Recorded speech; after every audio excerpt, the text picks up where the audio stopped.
Gran Turismo filma pierādīja, ka arī gamers var kļūt par īstu sacīkšu braucēju. think the best driver is? Probably Rory. I would dust him in a lap.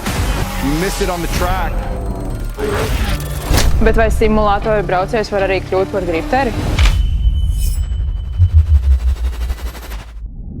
Drifta arēnā jaunieši līdz 14 gadu vecumam sacensties simulātorā, lai tiktu top 3. Šis ir ceļš no simulātora līdz īstā driftā.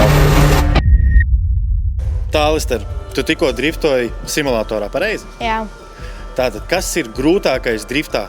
grūtākais driftā ir tas, ka tu griezies iekšā leņķī.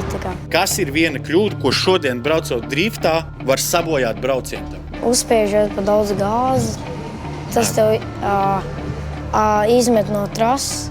Tātad, principā, tev vajag balansu starp to, cik lielu leņķi tu esi sagriezis stūrē un gāzi, cik tu dod, vai ne? Jā. Šeit mēs redzējām, ka simulators nav tikai spēle. Te jau sākās pirmās kļūdas, pirmās uzvaras un pirmā sapratne par to, kā kontrolēt auto sānslīdē.